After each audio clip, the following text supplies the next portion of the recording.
Bonjour chers amis, j'espère que vous allez bien. Aujourd'hui, je souhaite partager avec vous un message important concernant la géobiologie et être géobiologue. Eh bien, être géobiologue, ce n'est pas un métier que l'on exerce de 8 heures à 18 heures, mais comme j'aime à le dire, c'est une philosophie d'habiter la Terre. Donc moi, je la renomme de plus en plus entre guillemets, géobiosophie, car nous avons tous les capacités de ressentir l'influence de notre environnement, de notre lieu d'habitation ou professionnel sur nous, sur le grand vivant, pour élargir.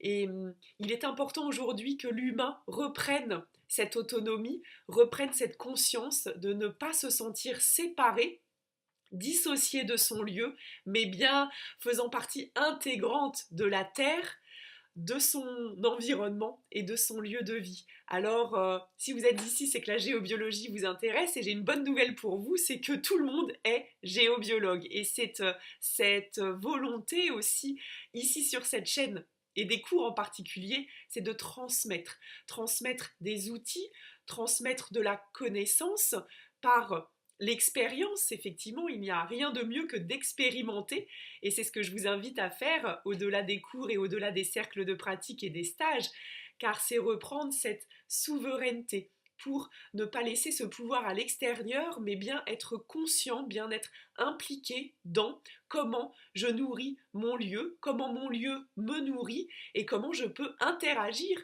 avec mon lieu, car tout le monde a la capacité d'harmoniser un lieu, d'être à l'écoute de son lieu, de ressentir. Et au fur et à mesure de la pratique, on affine comme un musicien qui fait ses gammes et au fur et à mesure on maîtrise dans le sens bien sûr de ne pas contrôler mais de maîtriser, d'être maître des énergies dans toujours ce souhait, cette conscience d'être autonome et de revenir à cette sagesse qui est intérieure, qui est innée. Alors, euh, l'humain, il est corps, âme, esprit. Il est vibration. Il rentre en résonance avec tout ce qui émane. Nous sommes sur Terre et nous recevons en permanence les énergies du cosmos, des étoiles, que nous en ayons la conscience ou pas. Alors, pour les rayons du soleil et le soleil, bah évidemment, c'est plus simple, mais nous sommes soumis à plein d'autres influences du cosmos, et puis aussi aux influences telluriques, ce qui irradie, ce qui émane de la Terre.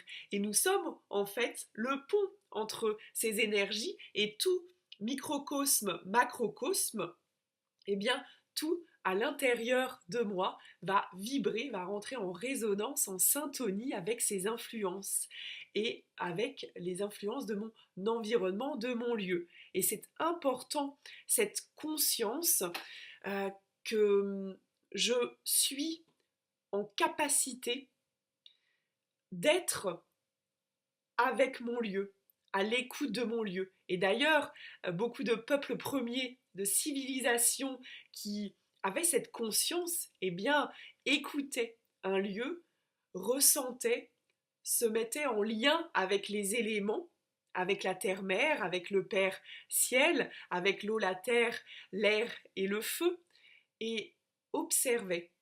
Eh bien, ici, il est temps aujourd'hui que l'humanité, l'être humain, revienne, recontacte et se souvienne de cette conscience, de ce regard, de cette observation. Et qu'habiter la terre, construire sur la terre, comme je le répétais aussi ce week-end, au week-end du solstice sur les lieux sacrés, quand on ouvre la terre pour construire, la terre reçoit l'imprégnation en fonction de l'alignement des planètes, de ce qui se passe, de ce qui est à l'œuvre, et va donner la carte d'identité vibratoire d'un lieu. Eh bien, euh, revenir à cette conscience, à cette sagesse, je me répète, faut peut-être que ça s'ancre, eh bien, c'est construire, bâtir avec, relier, pour que l'humain habite des lieux harmonieux qui le nourrissent, qui lui apportent les énergies bénéfiques, alors que l'heure actuelle, eh bien, nous sommes plutôt à l'inverse, majoritairement. Donc bienvenue ici, j'ai à cœur de partager avec vous toute cette philosophie, cette géobiosophie, et je vous dis à très bientôt pour la suite.